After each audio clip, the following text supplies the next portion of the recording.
بسم الله الرحمن الرحيم.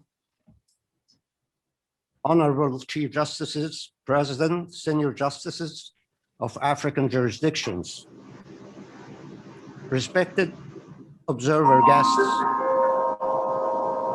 زملائي وزميلاتي السادة المستشارون، نواب رئيس المحكمة الدستورية العليا ورؤساء هيئة المفوضين وأعضاء هيئة المفوضين. Ladies and gentlemen, good morning. It's our immense honor and pleasure to welcome each and every one of you to this virtual meeting that the Supreme Constitutional Court of Egypt, presided over by the Honorable Chief Justice Saeed Mar'i, is hosting at its premises in Cairo in preparation for our upcoming Cairo 5th high-level meeting for the Chief Justices and President of African Constitutional Courts, Supreme Courts, and Constitutional Councils, due to be held during this year in Cairo, God willing. This meeting comes with a full, long, heavy agenda that we are hopeful to cover within 2 hours, more or less. Simultaneous translation is available in 4 languages: Arabic, English, French, and Portuguese. Let me briefly go through the agenda for this morning meeting. We'll commence the activities by playing a welcoming short video on the history of Cairo meeting. Then we are honored to have the opening address of this meeting by His Excellency, President Abdel Fattah al-Sisi, President of the Arab Republic of Egypt. Right after that, the House welcome speech will come from the Honorable Saeed Mar'i Amr, the Chief Justice of the Supreme Constitutional Court of Egypt. Then we are having a speech from the Honorable Abdel Wahab Abdel Razak, the Speaker of the Egyptian Senate and former Chief Justice of the Supreme Constitutional Court of Egypt. Then a speech by the Honorable Dr. Hanafi Ali Gibali, Speaker of the Egyptian House of Representatives and former Chief Justice of the Supreme Constitutional Court of Egypt. Right after that, going to be the speech by the Secretariat. And then we open the floor for speeches and interventions of the Honorable Chief Justices, with the priority given to the Honorable Chief Justices who have previously requested the floor via email. Right after that, we will be releasing a final statement of our virtual meeting today, and we conclude the meeting. Without further ado, now we are going to play the video.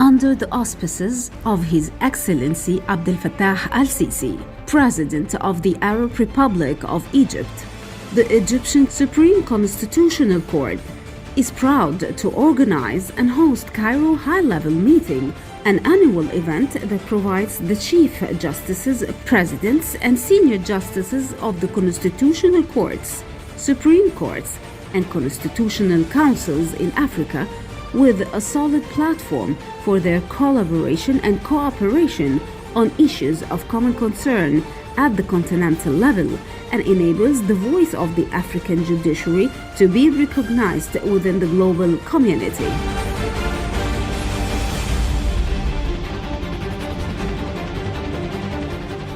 مرحبا بكم أيها القضاة الدستوريين الأفارقة في هذا اللقاء. نستفيد من خبراتكم، نتعلم من أحكامكم وقضائكم. تشارك القارة الإفريقية كلها في هذا المؤتمر الافتراضي بآرائكم السديدة، بأفكاركم، بمقترحاتكم، حتى يتم إن شاء الله الرقي للقضاء الدستوري الإفريقي، ويكون القضاء الدستوري الإفريقي علامة بارزة في القضاء الدستوري العالمي، متأثرا ومؤثرا به. فمرحبا بكم، وأشكر فخامة السيد رئيس عبد الفتاح السيسي رئيس الجمهورية على رعاية هذا المؤتمر وجعله تحت رعايته وتحت إشرافه، كما أشكر الجهات المختصة المصرية كلها على دعمها هذا المؤتمر في سبيل إنجاحه وإتيانه بأفضل النتائج.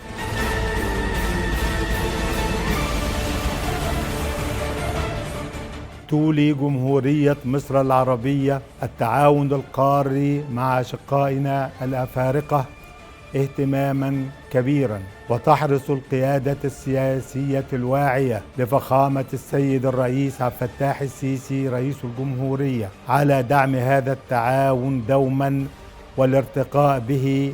فمصر في القلب من أفريقيا، وقد جاءت المبادرة المصرية لدعم التعاون القضائي الإفريقي من خلال تنظيم اجتماع القاهرة السنوي رفيع المستوى لرؤساء المحاكم الدستورية والمحاكم العليا والمجالس الدستورية الإفريقية، شاهدا على هذا الالتزام ومحفزا لاستمرار التنسيق والتعاون بين الجهات القضائية العليا في أفريقيا بما يحقق الخير العام للشعوب الإفريقية. لقد ولد اجتماع القاهرة عملاقا، ويستمر تواجده عبر السنين في نمو وازدهار يعكس روح التعاون القضائي الإفريقي والتقاليد القضائية الراسخة التي نستلهمها جميعا في سعينا الدؤوب نحو الحفاظ على أمن واستقرار بلادنا والارتقاء بحقوق وحريات شعوبنا.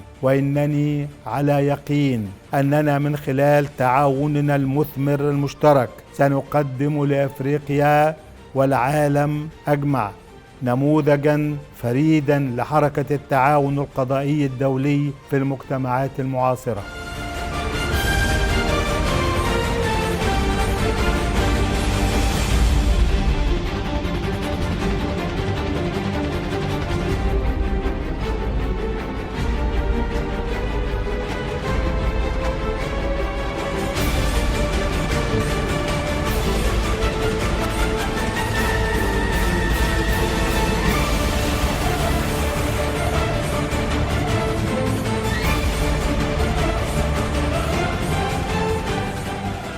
أود أن أعبر عن خالص الشكر والتقدير لفخامة رئيس جمهورية مصر العربية الرئيس عبد الفتاح السيسي على رعايته الكريمة لاجتماعكم الموقر بالقاهرة على مدار السنوات الماضية بدءا من عام 2017 حتى العام الحالي. تلك الرعاية التي تجلت في تقديم الدعم المادي والمعنوي، توفير التسهيلات اللازمة لنجاح انعقاد الاجتماعات، وهو ما يعكس اهتمام السلطات المصرية ببذل كل الجهود من أجل تقوية أواصر الصداقة والتعاون المستمر بين شعوب ودول قارتنا الأم أفريقيا، مبعث الأمل بالنسبة لنا جميعا.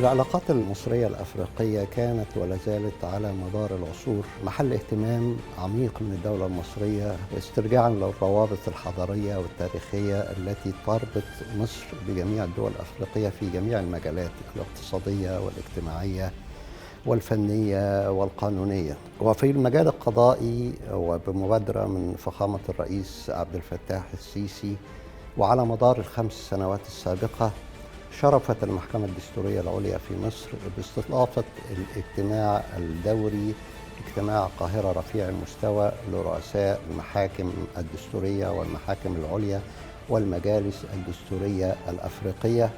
الاجتماع الذي ولد عملاقا للم شمل جميع الهيئات القضائية العليا الأفريقية تحت مظلة واحدة هنا في القاهرة، وهي منصة عظيمة استطاعوا من خلالها تبادل الفكر والرأي والمشورة في جميع المسائل القضائية والقانونية التي تهم القارة الإفريقية والمسائل ذات الاهتمام المشترك. واليوم ونحن في سبيلنا إلى الإعداد للاجتماع القاهرة الخامس خلال هذا العام إن شاء الله، ومن خلال الاجتماع التحضيري الذي نشهده اليوم، فإننا نعلق آمال كبيرة أن يستمر اجتماع القاهرة رفيع المستوى منارة حضارية من خلالها يستطيع القضاء الأفريقي أن يقدم صوته إلى العالم وأن يشكل ملامح التقاليد القضائية الراسخة الأفريقية، وأن يؤثر ويتأثر بما استقرت عليه الأمم المتحضرة في مجالات سيادة القانون، حماية حقوق الإنسان، ورعاية الدولة والحفاظ على سلامتها.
I hope you have enjoyed the video. It's very entertaining. Now, it is our utmost pleasure and greatest honor to commence the proceedings of this virtual meeting by listening to the message of His Excellency Abdel Fattah el-Sisi, President of the Arab Republic of Egypt. President el-Sisi is a reputed visionary leader who has committed himself not only to his own people, but also to the cause of African solidarity and unity at large. Many of you have already met with him in person throughout our previous Cairo meetings. He has been the leading force behind Cairo meeting since its inception in 2017. And has always placed our meetings under his generous auspices, showing his profound appreciation to African judges and the role they are playing in their respective countries to promote the rule of law and enhance the protection of people's rights and freedoms. Without further ado, we will now be listening to the message of His Excellency President el-Sisi.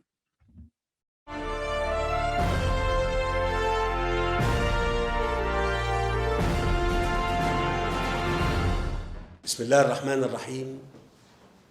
السادة القضاء الأجلاء، أصحاب السعادة السيدات والسادة،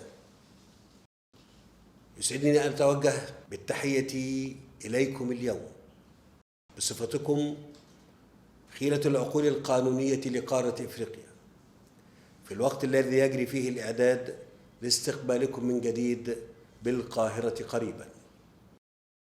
هو التقليد الذي أرسيناه على مدار السنوات الخمسة الماضية لجمع شمل الهيئات القضائية العليا في إفريقيا تحت مظلة واحدة في القاهرة. ويأتي اجتماعكم اليوم في ظل ظروف غير عادية عمت دول العالم في أفريقيا مثل باقي دول العالم تواجه العديد من الصعوبات في التعامل مع تداعيات جائحة كورونا. من هنا فإن الوضع الراهن يحتم علينا التفكر والتدبر بصورة جماعية في كيفية التعامل مع التحديات الناشئة عن الجائحة من منظور قانوني ودستوري، إلى جانب التحديات التقليدية الأخرى، وعلى رأسها التعاون من أجل مكافحة الإرهاب، حيث أنه يعوق مسيرة التنمية والاستقرار، وبالتالي يستدعي مساهماتكم من خلال آليات القانون الدستوري للقضاء على هذا الخطر الداهم بكل الطرق الممكنة، وبصفة خاصة في إطار سعينا لجعل إفريقيا قارة عظيمة ومتناغمة وموحدة. وليس لدينا أي شك في أننا نأمل جميعا أن تسفر تلك الجهود عن فوائد جمة لكافة الشعوب الإفريقية وللأجيال القادمة من الشباب والشابات في قارتنا العريقة. وتتمثل أهم التحديات الناشئة عن جائحة كورونا في التوجه المتسارع وغير المسبوق نحو التحول الرقمي في مجتمعاتنا، وعملية إصلاح وإعادة تأهيل نظم الرعاية الصحية، وعملية التحول نحو الاقتصاد الأخضر، حيث يتطلب التعامل مع تلك المتغيرات تأملاً وتفكيراً عميقاً، وذلك لتأمين توافر البنية التحتية الدستورية العصرية القادرة على التعامل مع التحديات الناجمة عنها، بما فيها تنظيم التعاملات والتفاعل الرقمي للأفراد والكيانات الخاصة، وهو ما يشمل ضبط الإطار القانوني المنظم للتعامل مع موضوعات عديدة، من أهمها الأمن المعلوماتي والحوكمة القانونية لوسائل التواصل الاجتماعي ومحتواها، الذي يؤثر بصورة كبيرة على الداخل والخارج، والأطر القانونية المنوط بها تنظيم عمل المنصات الإلكترونية، بالإضافة إلى الأطر القانونية المعنية بتنظيم التعامل مع قواعد البيانات الضخمة والمعلومات الشخصية لمواطنينا. ولقد قامت مصر في السنوات القليلة الماضية باتخاذ خطوات فاعلة نحو توفير البنية التحتية اللازمة لتحقيق التحول الرقمي للخدمات الحكومية، وهو ما انعكس إيجاباً على جودة هذه الخدمات في مجالات متعددة، وتشجيع القطاع الخاص على ذلك التحول أيضاً. وهي الخطوات التي برزت أهميتها في ظل تداعيات جائحة كورونا، وهو ما يحتم وجود قواعد دستورية وقانونية راسخة وواضحة تساهم في عملية تنظيم القواعد والإجراءات المتبعة لمواجهة التحديات التي تفرضها تلك الظروف الاستثنائية. كما تمثل عملية التحول نحو الاقتصاد الأخضر تحدياً كبيراً أيضاً لدول القارة الإفريقية، والتي سيكون عليها مواجهة هذا التحول الذي سينعكس عاجلاً على النظام التجاري الدولي بصورة من شأنها التأثير سلباً على تلك الدول التي لا تتخذ إجراءات عملية لتحقيق هذا التحول، وما يترتب على ذلك من آثار قانونية.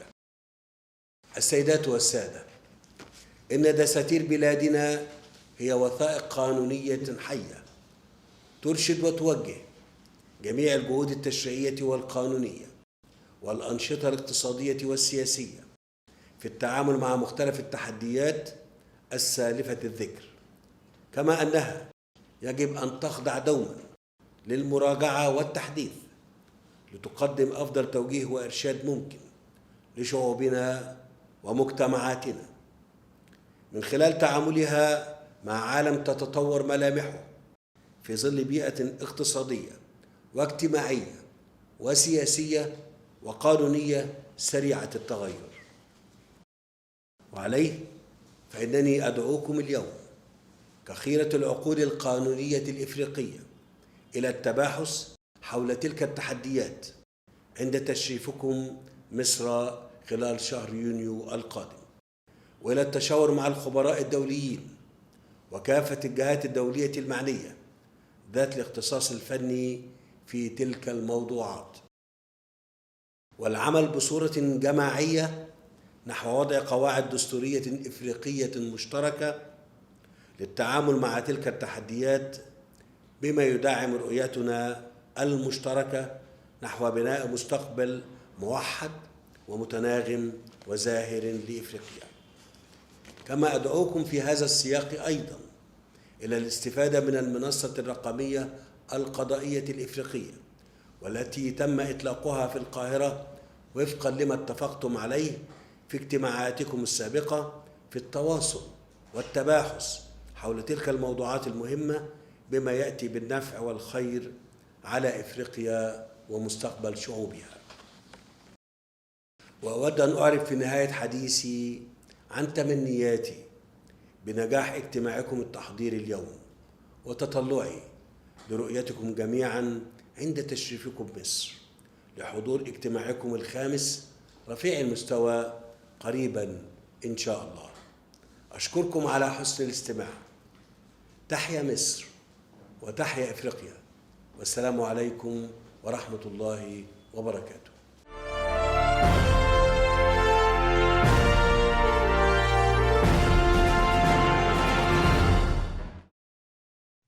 Very powerful speech. We're so grateful to His Excellency President Abdel Fattah al-Sisi. Now it's my pleasure and honor to present the Honorable Chief Justice Saeed Mar'i, Chief Justice of the Supreme Constitutional Court of Egypt. شكرا دكتور عادل. بسم الله الرحمن الرحيم. في البداية أجد لزاما علي أن أتوجه بالشكر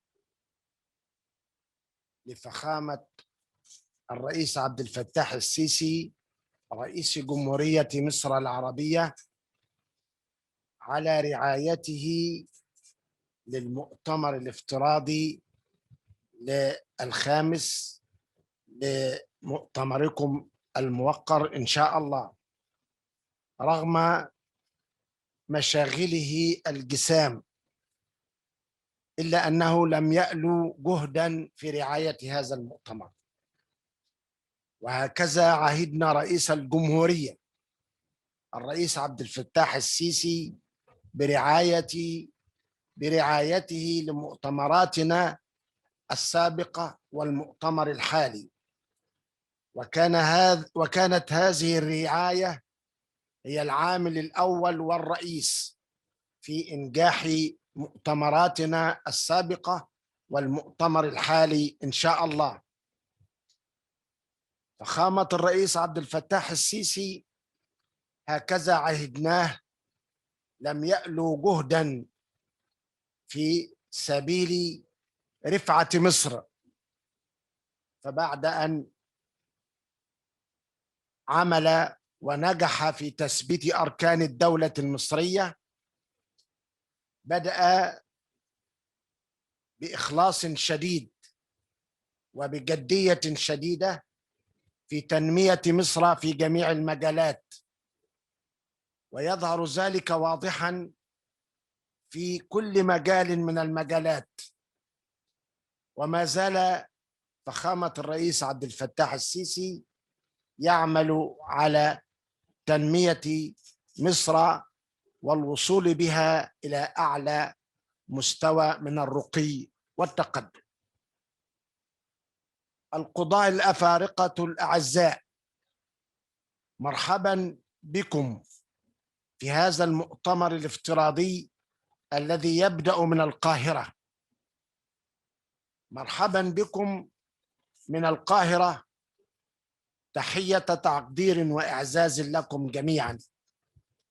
وأرجو من الله عز وجل أن يكلل جهودكم بالنجاح، وأن نصل إلى النتائج المرجوة والتي تحقق مصلحة القضاء الإفريقي بصفة عامة والقضاء الدستوري الإفريقي بصفة خاصة. السادة الأعزاء الأجلاء، رؤساء المحاكم الدستورية والمجالس الدستورية الإفريقية والمحاكم العليا الإفريقية، ليكن فكركم ودراساتكم وأبحاثكم التي سوف نستمع إليها لتكن كل ذلك موجها لصالح القضاء الإفريقي وبالذات القضاء الدستوري الإفريقي. مرحبا بكم مرة ثانية في هذا المؤتمر الافتراضي، وأتمنى لكم كل توفيق وكل نجاح في هذا المؤتمر، والسلام عليكم ورحمة الله وبركاته. شكرا معالي الرئيس. Now I'm delighted to present to your honor the message of the Honorable Abdulwahab Abdulrazak, the Speaker of the Egyptian Senate, the upper house of the Egyptian Parliament. I trust you all recall that the Honorable Abdulwahab Abdulrazak served as the Chief Justice of the Supreme Constitutional Court of Egypt from 2016 to 2018. And during his term, he initiated and hosted the first, then the second Cairo meeting in 2017-2018, respectively. Without further ado, we will now be listening to the Honorable Abdulwahab Abdulrazak. الأخوات والإخوة، الزميلات والزملاء الأفاضل، يسعدني اليوم أن أرحب من القاهرة بالزميلات والزملاء الأعزاء أصحاب المقام الرفيع كبار القضاة الأفارقة في هذا الاجتماع التحضيري الافتراضي الذي يأتي استعدادا لاجتماعنا المرتقب قريبا بإذن الله في القاهرة. اجتماع القاهرة الخامس رفيع المستوى لرؤساء المحاكم الدستورية والمحاكم العليا والمجالس الدستورية في قارتنا الأم إفريقيا، والذي تتشرف المحكمة الدستورية العليا المصرية باحتضانه سنويا تحت رعاية فخامة الرئيس عبد الفتاح السيسي رئيس جمهورية مصر العربية، وهو ما يؤكد على اهتمام الدولة المصرية والتزامها بالدعم الدائم لأواصر التعاون مع أشقائنا الأفارقة في جميع المجالات ومنها المجال القضائي. لقد شرفت إبان رئاستي للمحكمة الدستورية العليا المصرية أن نستضيف هذا الاجتماع الهام منذ عام 2017، وبتوفيق من الله وبفضل استمرار مشاركتكم ودعمكم أصبح هذا الحدث بعد مرور 5 سنوات منصة رئيسية ينطلق منها صوت القضاء الإفريقي إلى العالمية من خلال مقرراتكم التي جاءت وليدة التعاون البناء وتبادل الفكر القضائي الرفيع على مدار الدورات السابقة لاجتماع القاهرة. أن تنوع الموضوعات التي يتناولها الحوار في اجتماعاتكم السابقة والذي تمت ترجمته إلى مقررات واضحة في الإعلانات الصادرة عن هذه الاجتماعات أوضح بجلاء اتساع مساحة التوافق في الرأي بين القضاة الأفارقة في المسائل الهامة ذات الاهتمام المشترك، ومرونة توجهاتكم الفكرية على النحو الذي يحقق المصالح العليا للشعوب الإفريقية، والتزامكم باحترام سيادة القانون التي هي أساس الحكم الديمقراطي والتنمية في جميع مجالاتها، وتفهمهم لأهمية الحفاظ على كيان الدولة بدعم مؤسساتها في ذات الوقت الذي أعلنوا فيه الشرعية الدستورية وكفلوا الحماية الواجبة لحقوق وحريات الأفراد. واليوم فإن الظروف الطارئة التي ألمت بدول العالم جميعها إثر انتشار الوباء الكارثي كوفيد-19 كان لها أثرها البالغ في إعادة تشكيل مناحي حياتنا المختلفة، وكذلك أساليب التعايش والتنمية في مجتمعاتنا في مرحلة ما بعد الكورونا، بما في ذلك من تداعيات اقتصادية وإنسانية واجتماعية وكذلك قضائية وقانونية. ومما لا شك فيه فإن هذه التداعيات أصبحت تشكل تحديات كبرى على بلادنا في حاضرنا وبالنسبة لمستقبل الأجيال القادمة. والمجتمع القضائي ليس بمنأى عن هذه التحديات، بل هو في القلب منها لما ينتظر منه من ضبط منظومة العدالة وسيادة القانون كما هو العهد به دوما على اختلاف الأزمان والظروف. الأخوات والإخوة الأعزاء، إني أدعو اجتماعكم الخامس عند انعقاده في القاهرة في القريب العاجل إن شاء الله أن يناقش هذه التحديات ودور القضاء في مواجهتها ومدى تأثيرها على انتظام سير العدالة في المجتمعات الإفريقية. ولعل العنوان الذي اتخذه اجتماعكم التحضيري اليوم حول العدالة الإلكترونية في إفريقيا يعد اختيار صائب، هو مدخلنا للنظر في حجم التحديات المفروضة علينا والتي تتطلب دواعي التباعد الآمن والحفاظ على الصحة العامة، أخذها في الاعتبار عند إعادة النظر في كيفية أداء خدمات العدالة في ظل الظروف الصحية الراهنة والتي أصبح معها التحول الرقمي ضرورة لا ترفا، وهي ضرورة ملحة تتصدر أولويات الاستقرار والتنمية وتأتي على رأس قائمة التحديات التي نواجهها. وهنا أود أن أشير إلى المبادرة الهامة التي قادتها المحكمة الدستورية العليا المصرية بإطلاق المنصة القضائية الإفريقية الرقمية، والتي أدعوكم جميعا لدعمها والمساهمة فيها والاستفادة منها على النحو الذي يحقق المصلحة العامة لمحاكمنا وشعوبنا. الأخوات والإخوة الأعزاء، وأنتم تبدأون اليوم في التحضير لاجتماع القاهرة الخامس رفيع المستوى، والذي نأمل أن ينعقد خلال الفترة المقبلة، فإنني أتقدم إليكم بالشكر على حضوركم ومساهمتكم في اجتماع اليوم، وأتمنى لكم كل التوفيق والسداد في مهمتكم، كما أتطلع بكل اهتمام للالتقاء بكم جميعا والترحيب بكم قريبا في القاهرة. والسلام عليكم ورحمة الله وبركاته. And now we go to the Honorable Dr. Hanafi Ali Gibali. It is my pleasure to present to your honor the message of the Honorable Gibali, the Speaker of the Egyptian House of Representatives, the Egyptian Parliament.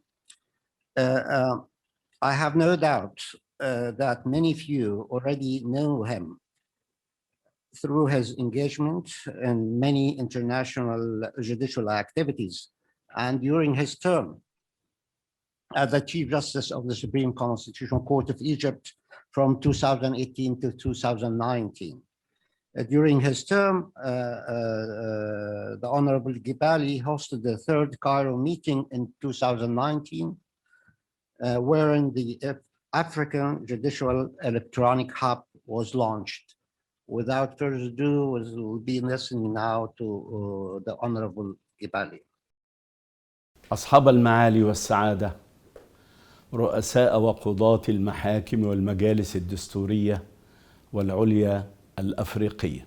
يشرفني ويسرني بصفتي مواطنا مصريا ورئيسا لمجلس النواب المصري تنظيم المحكمة الدستورية العليا المصرية لهذا الاجتماع التحضيري لاجتماعكم رفيع المستوى المرتقب عقده في القاهرة قريبا. فمصر التي تعتز بهويتها الأفريقية تجمع بين عبقرية الجغرافيا وعراقة التاريخ، حيث شهدت بزوغ فجر الحضارة الإنسانية وبوركت بضياء الديانات السماوية الثلاث، ويجري فيها نهر النيل العظيم الذي يربط العديد من دول قارتنا العريقة، ويمثل شريان الحياة ومصدرا لا غنى عنه من مصادر التنمية الزراعية والصناعية،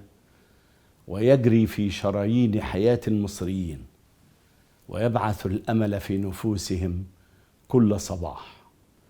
وقد تواكب اجتماعكم الثالث في فبراير عام 2019 مع تولي مصر ممثلة في فخامة الرئيس عبد الفتاح السيسي رئاسة الاتحاد الإفريقي، وجاء ذلك تأكيدا للتواصل المستمر والتعاون المثمر، وتطلعا إلى غد أفضل تسعى فيه مصر الأفريقية إلى توطيد أواصر الصداقة مع شقيقاتها دول القارة العريقة في جميع المجالات. ولقد تشرفت في ذلك الاجتماع الثالث برئاستي، حيث مثل نقلة نوعية في مجال التعاون القضائي.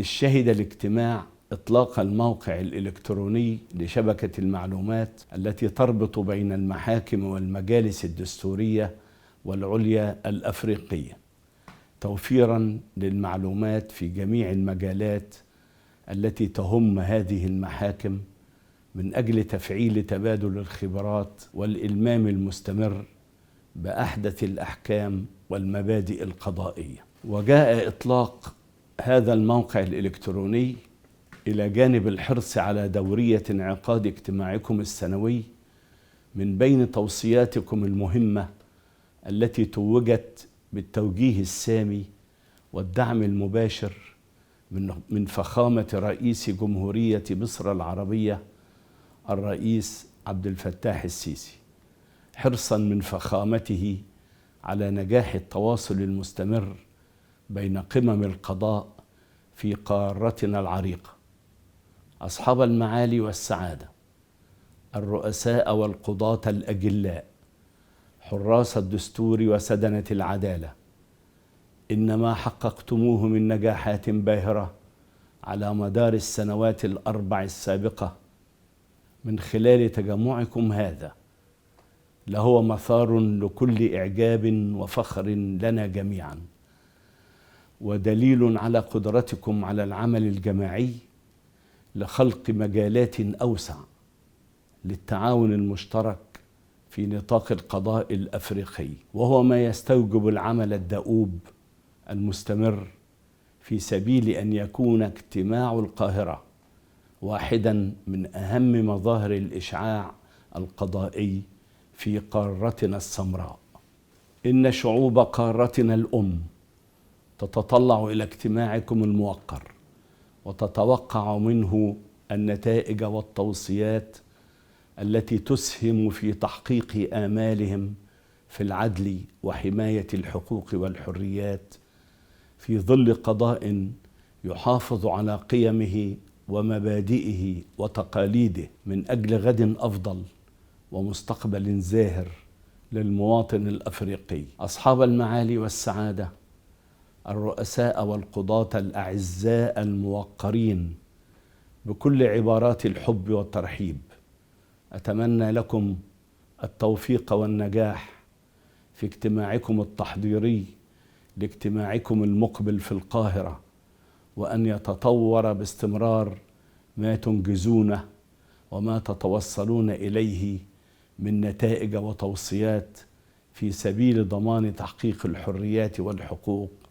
لكل مواطن على أرض قارتنا الطيبة أفريقيا، من أجل تحقيق التقدم والنمو والرخاء لكل دول وشعوب القارة، ولتحيا أفريقيا دائما أبدا في قلوب وعقول أبنائها الأحرار الشرفاء الأوفياء. وختاما أشكركم شكرا جزيلا، والسلام عليكم ورحمة الله وبركاته. We are certainly very grateful to the honorable dignitaries who have just addressed us for the enlightening speeches they have delivered.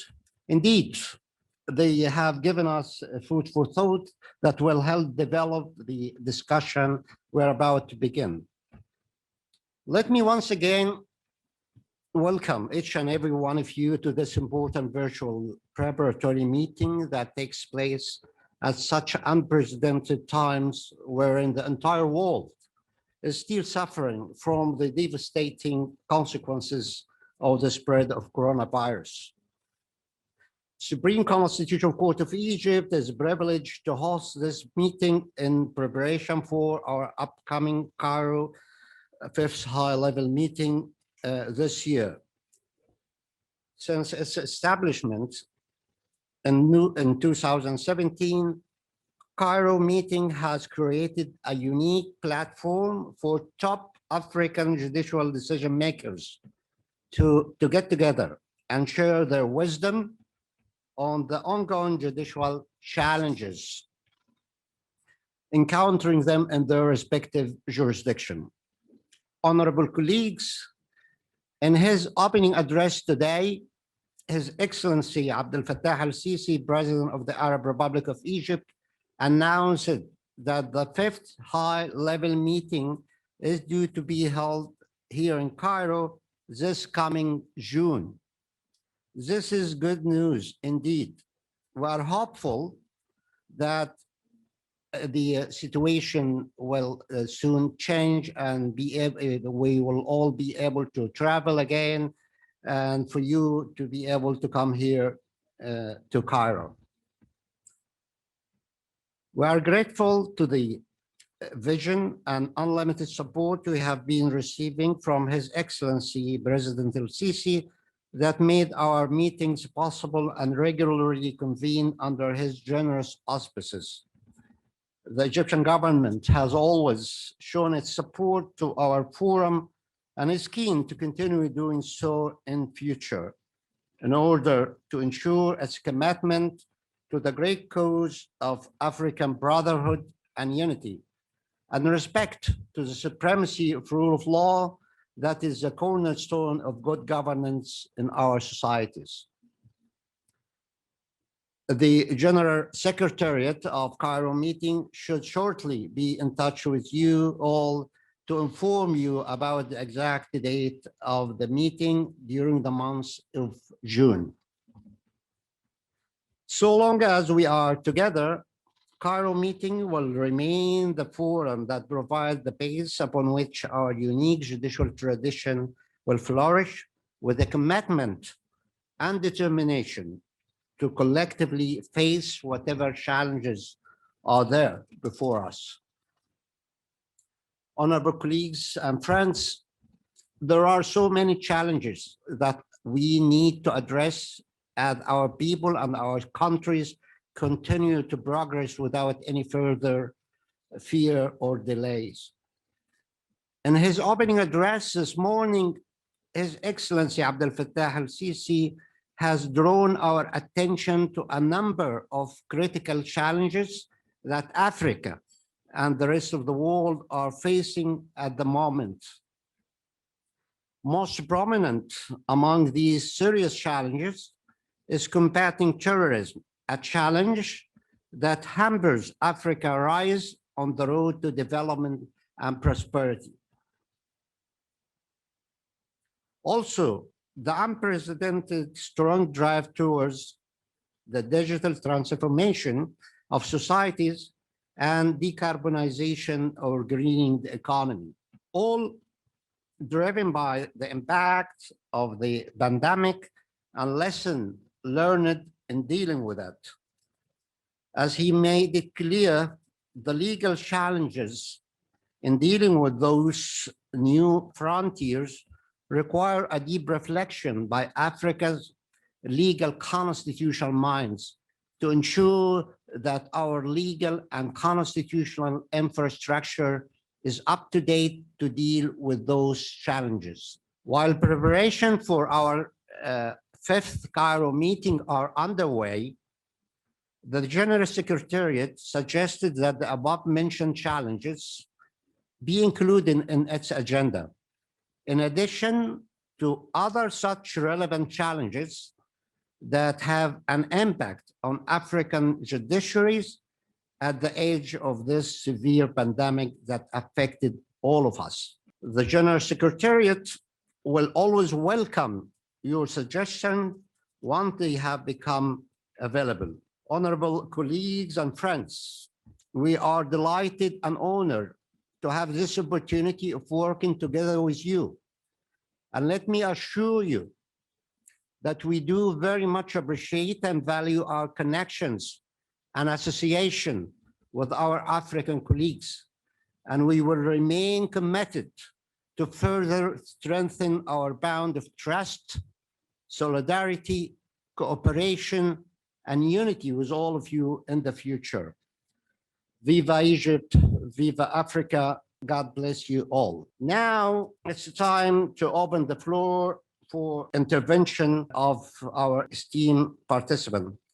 Just let me remind you, Your Honor, that each speech or intervention should not exceed 5 minutes in order to allow as many of us to speak and contribute to the discussion. Priority is given to those who have requested the floor in advance via email, whom I'm gonna call upon first. Then the other participants who wish to intervene are welcome to click raise hand through Zoom application, and we will do our best to accommodate them if time permits. The first intervention or this first speech goes to Burkina Faso. President of the Constitutional Council of Burkina Faso, you have the floor, 5 minutes. Thank you.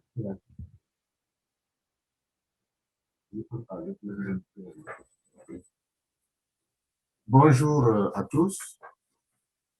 J'espère qu'on m'entend. Bonjour à tous les participants. Alors, heureux de rencontrer mes chers collègues ce matin sur cette rencontre numérique. Et je tiens particulièrement à féliciter nos collègues de la Cour suprême constitutionnelle d'Égypte, à nos collègues d'Égypte et puis à la direction de notre forum pour avoir eu cette initiative de faire en sorte qu'on se retrouve malgré la pandémie du coronavirus qui sévit aujourd'hui dans le monde. Il faut dire que l'apparition de cette pandémie, particulièrement dans nos États, nous oblige à réfléchir sur ce que doit être notre justice, surtout notre justice constitutionnelle de demain. Et non seulement en Afrique, mais aussi dans le monde. Je crois que déjà, au niveau du forum, nous avons eu une bonne initiative de prévoir une plateforme numérique. Et je souhaite vivement que cette plateforme soit vraiment opérationnelle, soit fonctionnelle, pour permettre aux juges constitutionnels africains de dialoguer de manière permanente, d'échanger les informations et de discuter de leurs problèmes au quotidien. Alors, déjà, aujourd'hui, l'apparition de la pandémie, du coronavirus et aussi du terrorisme a eu un impact, un grand impact au niveau du Burkina Faso et sur la gestion même du fonctionnement de nos juridictions, particulièrement du Conseil constitutionnel burkinabé. Alors, cette situation a amené le législateur burkinabé, donc les députés de Burkina Faso, à adopter une loi qui prévoit le cas de force majeure en cas donc de cette situation de pandémie et ou même dans la situation de terrorisme, et qui permet au juge constitutionnel de décider et que certaines activités ne pourront pas être menées compte tenu donc de cette situation qui peut être assez grave, qui peut avoir un impact sur le fonctionnement de nos États. Alors, il faut dire que sur ce plan, et nos juridictions constitutionnelles particulièrement ont un rôle important à jouer, étant dans la plupart de nos constitutions gardiennes des libertés individuelles et collectives. À cela, il faudra ajouter le fait que le Burkina Faso prévoit particulièrement l'autosaisine du juge constitutionnel qui peut, parce que dans ces situations de pandémie et de terrorisme, nos gouvernements peuvent être amenés à prendre des mesures qui peuvent porter atteinte aux droits individuels et collectifs. Si c'est le cas, notre Constitution nous permet aux juges constitutionnels de s'autosaisir pour rappeler donc alors nos gouvernements qui peuvent prendre des mesures et qui, sans le faire exprès, peuvent porter atteinte aux droits individuels et collectifs. Alors, donc, je pense que c'est une situation aujourd'hui qui nous interpelle et cette situation devrait nous amener à réfléchir sur le fonctionnement de nos juridictions. Nous avons eu déjà à appliquer ces dispositions dans les consultations électorales qui ont eu lieu au mois de novembre passé, et c'est une situation qui doit nous amener donc tous les juges, non seulement constitutionnels, mais les autres juridictions de l'Afrique, et à réfléchir sur la manière de fonctionner. Et c'est en ce sens-là que je salue vraiment vivement au nom du Conseil constitutionnel burkinabé cette initiative de nos collègues d'Égypte de faire en sorte que physiquement on ne puisse pas se retrouver, que mais de par la magie de l'Internet, on puisse donc continuer à échanger malgré la distance qui nous sépare. Merci donc pour cette tenue de cette rencontre virtuelle et à la prochaine rencontre où je pense que bon, on pourra de vive voix mieux approfondir les questions qui se posent. Particulièrement, il n'y a pas de suggestion à faire. La suggestion que je devrais faire, donc, c'est d'opération plateforme numérique qui est déjà prévue, qui est une grande vision donc au niveau de notre forum, et ensuite de formaliser ce forum-là qui jusqu'à présent fonctionne sans aucune forme particulière au niveau donc du continent africain et qui pourtant est vraiment important pour les juges constitutionnels africains. Merci encore une fois et bon succès à nos échanges de ce matin. Thank you very much. Very enlightened speech. Definitely will be very happy to cooperate with you when you come to Cairo in June for the next meeting. Now the floor goes to the Honorable Chief Justice of Algeria, سيادة معالي الرئيس الجزائر، فليتفضل. بسم الله والحمد والصلاة والسلام على رسول الله الكريم. سيادة المستشار السعيد مرعي رئيس المحكمة الدستورية المصرية العليا، السيدات والسادة رؤساء المحاكم الدستورية، المحاكم العليا والمجالس الدستورية الإفريقية، الحضور الكريم، سلام الله عليكم. بداية أغتنم هذه الساحة لأشكر المحكمة الدستورية المصرية على مجهوداتها لتعزيز التعاون في مجال القضاء الدستوري والقضاء بين مختلف الهيئات الدستورية والقضائية الإفريقية رغم ظروف جائحة كورونا 19 التي أثارت بشكل كبير على السير العادي للحياة المهنية واليومية للإنسان، إذ فرضت علينا جميعا إيجاد أنماط جديدة للعمل وللتسيير حفاظا على الصالح العام وخدمة لمواطنينا في مختلف القطاعات مع احترام مختلف تدابير الوقاية وعلى رأسها التباعد الاجتماعي والعمل عن بعد.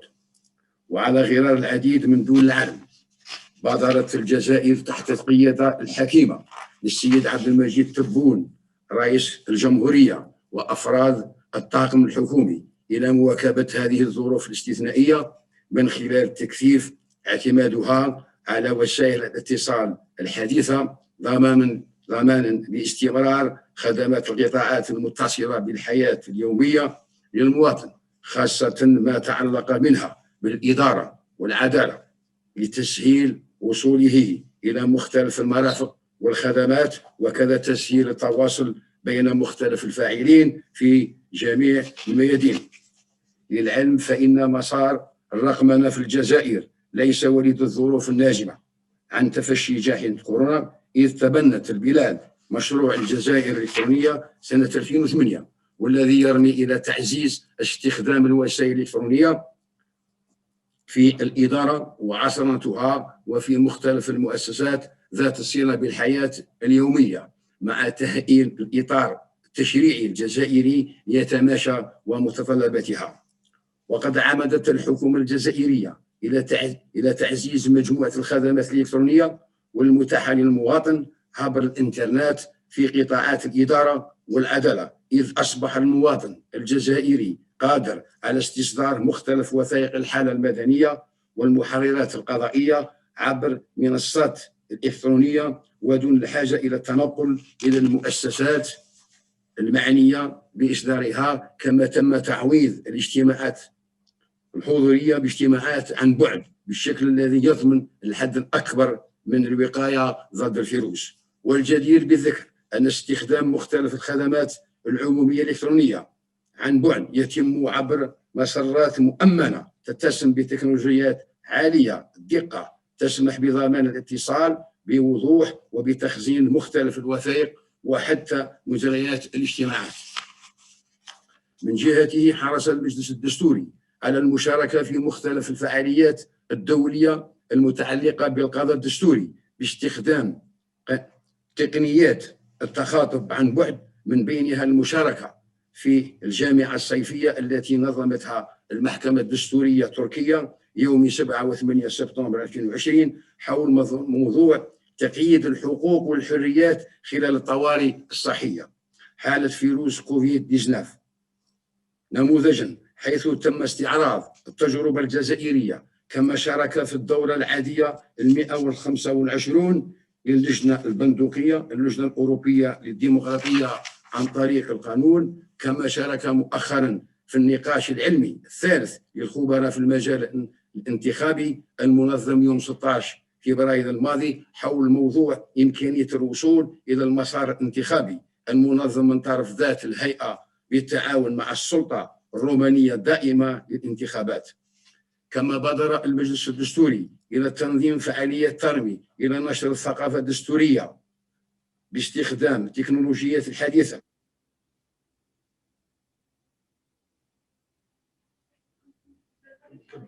أولها محادثات عن بعد مع الخبير الدستوري الفرنسي البروفيسور دومينيك روسو حول آلية نشر الثقافة الدستورية بالتعاون مع برنامج الأمم المتحدة الإنمائي بالجزائر. وكذلك ملتقى دولي يوم 5 و6 أكتوبر 2020 حول مشروع الدستور الجديد الذي تبناه الشعب الجزائري عبر الاستفتاء يوم الفاتح من نوفمبر 2020 بمشاركة خبراء أجانب باستخدام وسائل الاتصال الحديثة. وفي ذات السياق وضع المجلس الدستوري بالتنسيق مع وزارة الصحة والسكان وإصلاح المستشفيات بروتوكول صحي أثناء مراقبته صحة الاستفتاء على مشروع التعديل الدستوري سمح بأداء هذه المهمة بنجاح مع الحفاظ على صحة العاملين عليها. أخيرا يمكن القول أن الجزائر قد انخرطت بالفعل منذ مدة في مسار عصرنا والرقمنة، رغبة منها في محاربة البيروقراطية، وهو ما ألح عليه مرارا السيد عبد المجيد تبون رئيس الجمهورية. وقد جاءت جائحة كورونا لتقدم جملة من الدروس حول أهمية الاعتماد على ما تتيحه التكنولوجيات ووسائل الاتصال الرقمي من فرص لتقليص الوقت والنفقات والمجهود، كما سمحت بوضع مختلف آليات والتدابير المتخذة سابقا.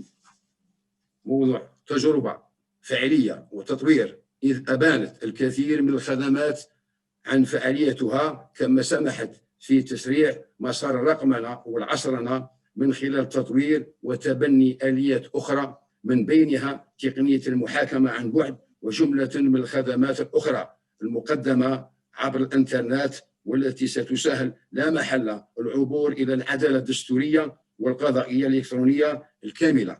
شكرا لكم على كرم الإصغاء، والسلام عليكم ورحمة الله تعالى وبركاته. And now we go to Libya. معالي الرئيس الحافي. بسم الله الرحمن الرحيم، الصلاة والسلام على أشرف المخلوقات سيدنا محمد. في البداية أقدم التحية والتقدير للسيد رئيس المحكمة الدستورية العليا ورفاقه وجمهورية مصر العربية على تنظيمها لهذه الملتقى. أود أن أدخل في الموضوع مباشرة وأقتسم الوقت بيني وبين زميلي الدكتور موسى. فأنا لدي مداخلة عن المحاكمة عن بعد في القانون الليبي.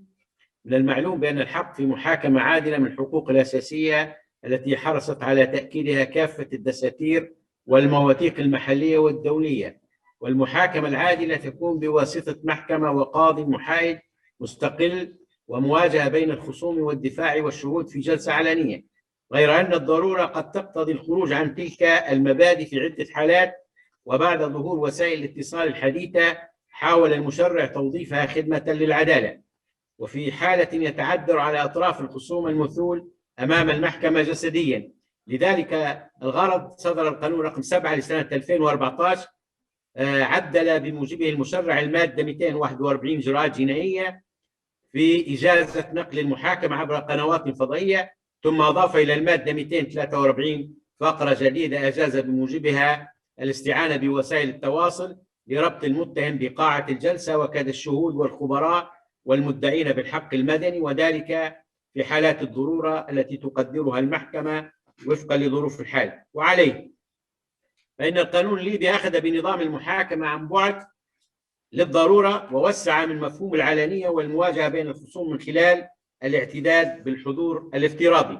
والضرورة هنا تتمثل في الخوف على سلامة المتهم أو الخصوم، وترك القانون الحرية للقاضي في تقدير حالة الضرورة، كما أن للسلطة المختصة بإدارة الشأن القضائي تقدير تلك الظروف. وكان انتشار كوفيد 19 حالة ضرورة حقيقية هددت الأمن الصحي للدول، فاتخذ المجلس الأعلى للقضاء الليبي عددا من التدابير الوقائية لمنع التجمع بساحات العدالة، وأجاز استعمال وسائل الإنترنت لتسيير العمل القضائي اليومي، غير أن وجود البلاد في أزمات حياتية أخرى وعدم وجود بنى تحتية لاستعمال هذه الوسائل، ناهيك عن عدم وجود كوادر متدربة على استعمال هذه الوسائل، كان عائقا لتفعيل مقتضيات هذه الضرورة، وهو أمر أربك العمل القضائي وأكد الحاجة إلى خلق بنى تحتية لإنجاز المحاكمات عن بعد زمن الأزمات خدمة للعدالة. وهنا الدكتور موسى شتاوي يتحدث عن مدى دستورية المحاكمة عن بعد زمن الأزمات. تفضل دكتور موسى. بسم الله الرحمن الرحيم. السلام عليكم ورحمة الله تعالى وبركاته. يسعدنا أيها السادة أن نشارك في هذا الاجتماع الافتراضي لاجتماع القاهرة التحضيري لرؤساء المحاكم الدستورية والمحاكم العليا، لأساهم في موضوع هام من مواضيع العدالة وهمومها، وهو دستورية المحاكمة عن بعد زمن الأزمات. المشرع الليبي استحدث بموجب المادة 243 من قانون رقم 7 2014 بتعديل بعد إحكام قانون الإجراءات إجازة المحاكمة عن بعد لضرورة عبر وسائل التواصل. والسؤال: هل يوافق ذلك الدستور أم يخالفه؟ إن الحق في محاكمة عادلة يعد إحدى الحقوق الأساسية للإنسان، فهو حق طبيعي عالمي السمة، وكان من شروط المحاكمة العادلة كما تعلمون قيامها من قاضي طبيعي مستقل محايد، وأن تتم في العلن وفي أجل معقول، مع تمكين الخصم من إبداء الدفاع وتقديم المستندات مع افتراض البراءة، وأن يكون له الحق في الطعن لتنقية الحكم من شائبة الخطأ، والذي الحكم هو بوصفه منتج إنساني نسبي. ولكن هل تتحقق هذه الاشتراطات في غياب الخصم أو المتهمين أو الشهود أو الخبراء جسديا عن قاعة المحاكمة؟ الجواب: إنه إن كان الحضور الجسدي للخصم من الأهمية بمكان، فإن المحاكمة عن بعد الذي يغيب فيه جسد المتهم عن جسد المحاكمة ليس فيه معنى الغياب الذي يفترض معه الخطأ، ما دامت ضمانات المحاكمة العادلة سوف يتم تحقيقها من خلال المحاكمة عن بعد. فالحضور الافتراضي للمتهم والخصوم وأطراف الدعوة الأخرى من جهود ومحامين وخبراء تتحقق بضمانات العدالة رؤية وسماعا بل وانفعالات، والضرورة تبيح المحظور كما يقال. لذلك فإن ضرورات إنجاز المحاكمة وسرعتها زمن الأزمات وفقا لما يقدره القاضي بالمادة 243 إجراءات جنائية وتقدر السلطات المختصة عند إعلان الطوارئ لمواجهة الأزمات وبمراعاة الضمانة الدستورية للمحاكمة العادلة، لا يخالف القواعد الدستورية التي تحث على إنجاز العدالة في زمن معقول. لقد فرضت الظروف الوبائية واستفحال وباء كوفيدا ضرورة يجب التعامل معها، وكان باللزوم على دولنا بالقارة الأفريقية التعامل معها، فالوباء حالة طارئة وأزمة توجب التباعد وعدم التجمع في ساحات المحاكم، وليس بالإمكان وقف التقاضي بوصفه ضرورة حياتية، ومن ثم علينا خلق البنى التحتية ووضع الكوادر القضائية لمواجهة ذلك، بل وتعديل التشريعات الوطنية من أجل إنجاز العمل القضائي عن بعد زمن الطوارئ والأزمات، وذلك أمر لا يخالف القواعد الدستورية بل هو أمر تتطلبه كل القواعد، وقد أنجز المشرع الليبي ذلك. وشكرا. شكرا معالي الدكتور عادل والسيد الرئيس مرعي. شاكرين معالي الرئيس الحافي وعلى الدكتور موسى، ألف شكر على الالتزام بالوقت. شكرا. Now we're back to الدكتور شتيوي. معالي الرئيس موسى شتيوي، الجزائر. سأخذ 6 دقائق. المحكمة العليا من الجزائر. معالي رئيس المحكمة الدستورية العليا لدولة مصر الشقيقة سعادة المستشار سعيد مرعي، معالي الرؤساء السادة عبد الوهاب عبد الرازق وجبالي حنفي الموقرين، السيد رئيس محكمة النقض، رئيس مجلس القضاء الأعلى، أصحاب السعادة والمعالي رؤساء المحاكم الدستورية والمحاكم العليا للدول الإفريقية، السيدات والسادة المشاركون، السلام عليكم ورحمة الله تعالى وبركاته. اسمحوا لي بداية باسمي وباسم السيد النائب العام لدى المحكمة العليا بالجزائر وكافة زملاء القضاة أن أتوجه بالتحية الطيبة لكل الزملاء في إفريقيا، كما أود أن أعبر عن شكري وامتناني لدولة مصر الشقيقة على دعوتها الكريمة للمشاركة في الاجتماع التحضيري للاجتماع الخامس رفيع المستوى لرؤساء المحاكم الدستورية والمحاكم العليا الإفريقية. هو اجتماع أودتنا أرض الكنانة جمهورية مصر العربية على تنظيمه منذ عام 2017، فصار بذلك مبادرة طيبة ننتظر تجددها سنويا، وفرصة سانحة نلتقي من خلالها بأصدقائنا وزملائنا رؤساء الهيئات القضائية الإفريقية لمناقشة موضوعات متعددة ذات أهمية للشأن القضائي والحقوقي في إفريقيا. نلتقي اليوم عبر تقنية التواصل عن بعد، والعالم يشهد منذ أكثر من سنة حالة استثنائية وظروف صحية عصيبة تتمثل في تفشي جائحة كورونا كوفيد-19 المستجد، وباء لم تسلم منه أي دولة، افتك بحياة الملايين وتسبب في خسائر فادحة في الاقتصاد العالمي. وأغتنم المناسبة لأترحم على جميع من رحل عنا بسبب هذا الداء. وكسائر دول العالم بادرت السلطات العليا في الجزائر إلى اتخاذ مجموعة من التدابير الوقائية قصد الحد من تفشي الجائحة، ومن أهمها فضل الحجر الصحي الكلي أو الجزئي.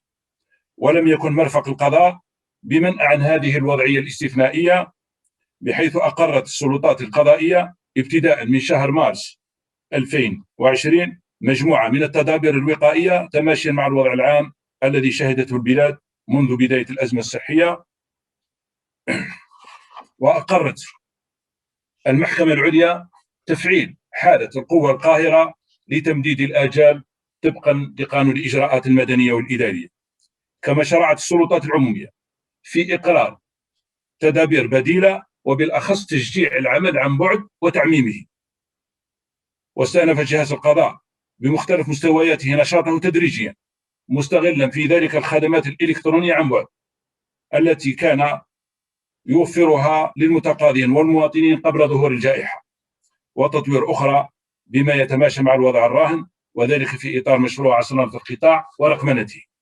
وبالفعل فقد عرف القضاء الجزائري قفزة نوعية في مجال استخدام تكنولوجيات الإعلام والاتصال والدخول نحو العالم الرقمي من خلال تجسيد مشروع عصرنة قطاع العدالة في الجزائر الذي وضع حيز التطبيق ابتداء من سنة 2005 بإنشاء أرضية رقمية أطلق عليها تطبيقة نظام التسيير الآلي للملف القضائي تربط مختلف الجهات القضائية عبر التراب الوطني وتسمح بتتبع الملف القضائي انطلاقا من رفع الدعوى القضائية إلى غاية الفصل فيها مرورا أو انتهاء بمرحلة الطعن بالنقض، حيث تم تثبيت التطبيق المذكورة على مستوى المحكمة العليا التي سمحت ابتداء من سنة 2015 بالمعالجة القضائية الآلية لبعض حالات عدم القبول الطعون شكلا.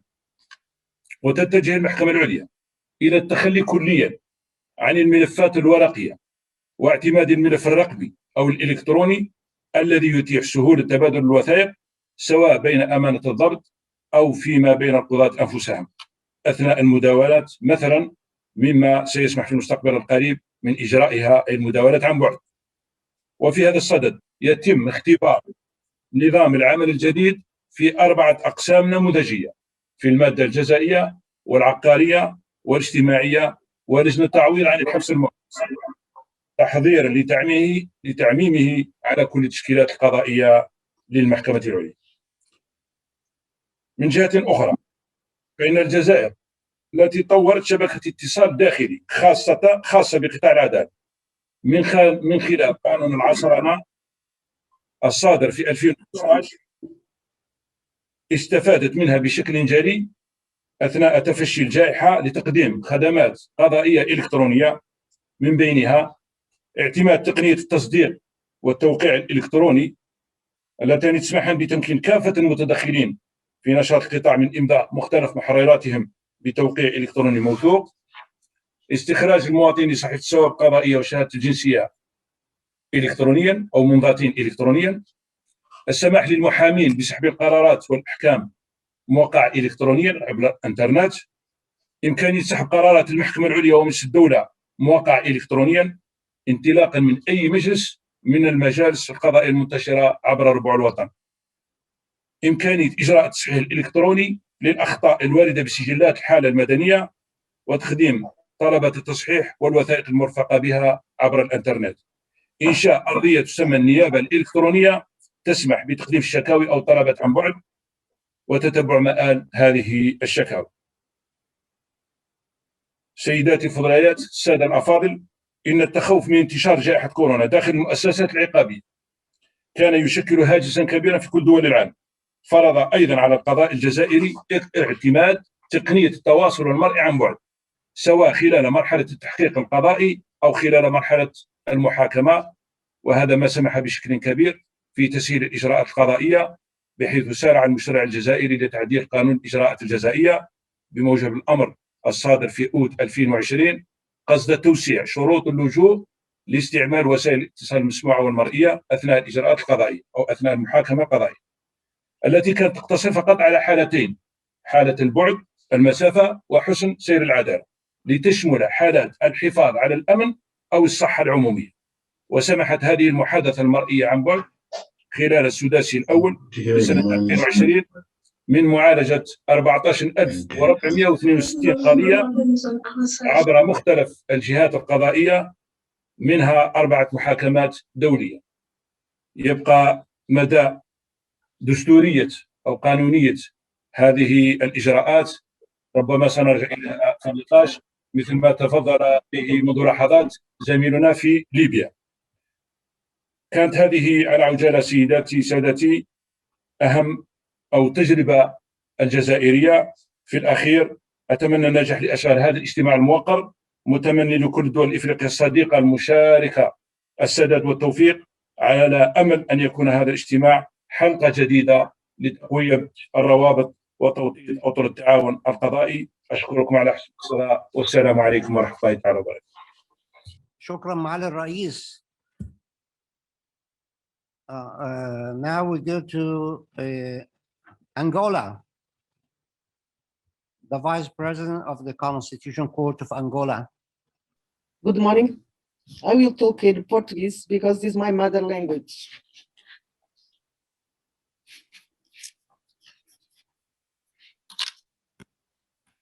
I can begin to talk. Go ahead, go ahead. Venerandos presidentes, venerando presidente do Tribunal Constitucional Supremo da República Árabe do Egito, venerando os presidentes dos tribunais constitucionais, dos tribunais supremos e dos conselhos constitucionais, venerando os colegas juízes dos tribunais a que me referi, venerando vice-presidente do Supremo Tribunal Constitucional da República Árabe do Egito, ilustres convidados, protocolo cumprido, minhas senhoras e meus senhores.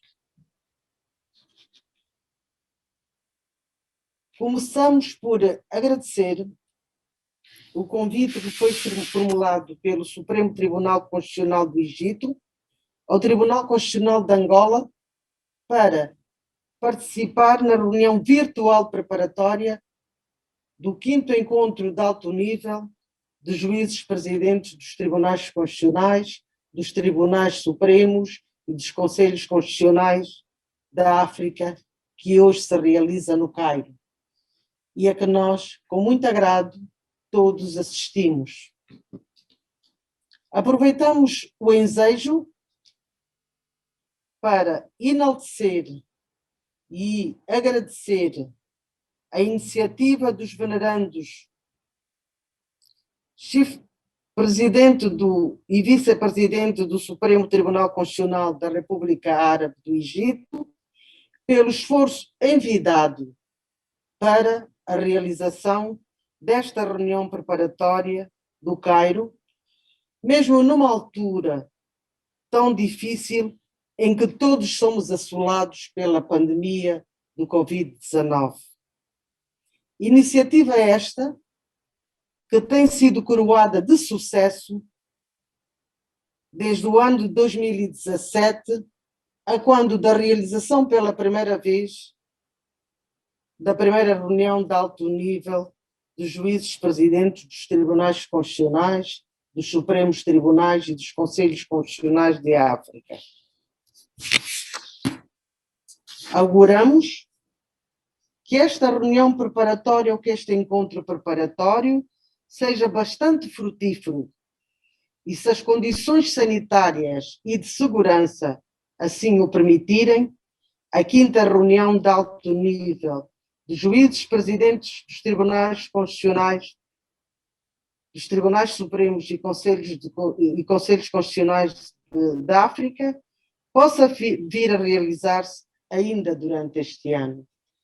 Faço aqui um parênteses para referir que foi com bastante agrado que escutamos o importante discurso de Sua Excelência, o Sr. Presidente Aziz, Presidente da República Árabe do Egito, anunciar solenemente que este encontro será realizado em junho deste ano. Expectamos que, com a ajuda da vacinação massiva a ser realizada um pouco por todo o mundo, para debelar a pandemia Covid-19, embora seja ainda em escala reduzida, infelizmente, no continente africano, venha permitir a realização efetiva da referida reunião e então podermos encontrar-nos presencialmente com os nossos venerandos colegas juízes africanos e de outros países. Ainda no concerne à pandemia 19, aproveitamos a oportunidade para informar a todos os nossos colegas participantes a este encontro preparatório que, devido à situação de pandemia, e tal como já escutamos de alguns participantes que nos antecederam, nomeadamente o caso da Argélia, o Tribunal Constitucional do nosso país, Angola, também enveredou pela utilização das tecnologias eletrónicas há cerca de um ano. E é assim que nós, durante este período, temos realizando já as nossas sessões plenárias de julgamento da nossa Corte em modo virtual, com recurso à plataforma eletrónica Skype, e podemos aqui referir que os resultados têm sido satisfatórios, pelo que consideramos ser uma boa experiência nos tempos que correm e que deve ser devidamente analisada, porque, de acordo com que nos é dado a assistir, não sabemos quanto tempo vai durar a pandemia Covid-19. A concluir, enfatizamos que se aproveita a experiência resultante deste encontro virtual preparatório para a eventualidade de, em face à evolução e à propagação da pandemia do Covid-19, não possibilitar a realização presencial da quinta reunião de alto nível dos juízes presidentes dos tribunais constitucionais, dos tribunais supremos e conselhos constitucionais da África, subordinado ao tema, curiosamente e bastante adequado ao período que vivemos, a justiça eletrónica em África depois do Covid, se enverede pela realização do mesmo encontro pela via virtual. Pelo que somos a sugerir, ou somos a propor, para esta situação, a realização virtual da referida quinta reunião, caso a situação da pandemia se mantenha nos mesmos moldes atuais. Porque, na verdade, esse é um espaço bastante importante de concertação, de diálogo, de troca de experiências a nível dos nossos sistemas judiciários angolanos, dos nossos sistemas judiciários. Se tivermos em linha de conta que, a nível do continente, nós todos não pertencemos aos mesmos sistemas jurídicos, pelo que é bastante importante que, quiçá mesmo, esta troca de experiências permitirá reforçar e desenvolver a plataforma jurídica que já está em curso. Com estas palavras, voltamos aqui a apresentar e a reiterar os nossos agradecimentos. Muito obrigada, e que, na verdade, este encontro, e pelas intervenções que já se verificaram, já é um sucesso. Muito obrigado, caros colegas. Muito obrigado. Thank you very much.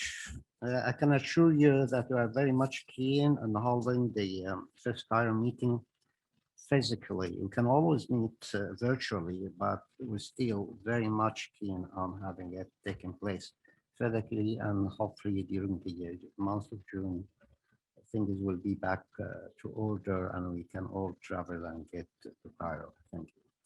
Now I give the floor to Tunisia. Tunis.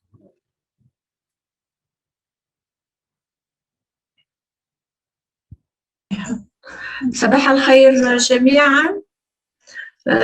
أصالة عن نفسي نازك كاد الوكيل الأول لمحكمة التعقيب، ونيابة عن جانب الرئيس الأول السيد طيب راشد، أتقدم إلى معالي السيد سعيد مرعي رئيس المحكمة الدستورية العليا بجمهورية مصر العربية الشقيقة بأسمى عبارات الشكر على تفضلكم بدعوتنا واستضافتكم لاجتماع القاهرة رفيع المستوى الخامس لرؤساء المحاكم الدستورية والمحاكم العليا والمجلة الدستورية الإفريقية الذي أضحى من التقاليد الراسخة. تشرفنا بحضور دورته السابقة ونحرص على حضوره اليوم بالرغم من الظروف الصعبة المرتبطة بتفشي وباء كورونا عالمياً، من خلال هذا الاجتماع التحضيري عن بعد نظراً للقيود المفروضة على حركة السفر دولياً. وإذ نثمن هذه البادرة التي تمثل تحدياً للظروف الصعبة لانتشار الوباء، فإننا نعبر عن إعجابنا بالموضوع الذي تم اختياره عنوانا للاجتماع: العدالة الإلكترونية بعد أزمة كوفيد-19.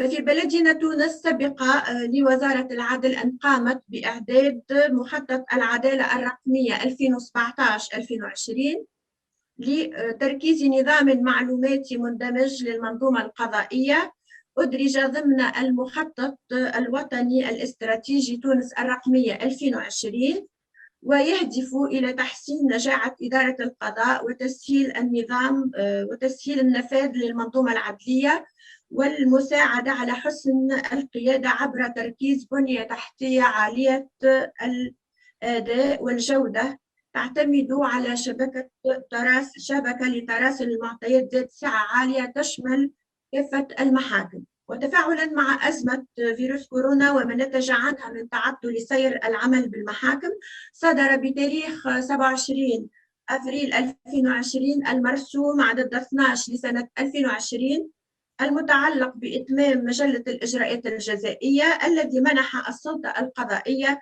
إمكانية استعمال وسائل الاتصال السمعي البصري في المحاكمة الجزائية. لقد جعلت أزمة كورونا وما رافقها من شلل شبه كلي لمرفق العدالة الأفق يضيق أمام المتشبثين بالإجراءات الورقية التقليدية، وأثبتت أن العدالة لا يمكن أن تكون بمعزل عن التطورات التكنولوجية التي يعرفها العالم في جميع المجالات، بل عليها الاستفادة منها وتسخيرها لتعسير الإجراءات القضائية وصولاً للتكريس الفعلي للعدالة الرقمية والخروج بها من دائرة الوعود والأماني، لأنها أصبحت اليوم مسألة حتمية لا اختيارية، ومن لا يتقدم يتقادم. ونظرا لضيق الوقت فإننا نعدكم بالحضور والمساهمة بتقديم ورقة علمية مفصلة حال رفع القيود والعودة للحياة الطبيعية، ونأمل أن يتحقق ذلك في أقرب وقت ممكن.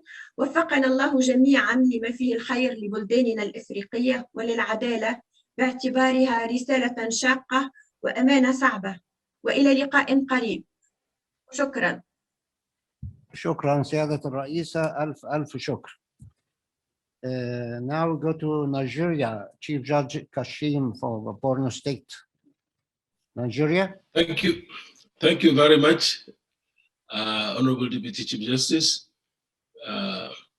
The Honorable Chief Justice of the Republic of Egypt, Honorable Chief Justices, I am not a Chief Justice of Nigeria. I am the Chairman of the National Judicial Council Technology Policy Committee.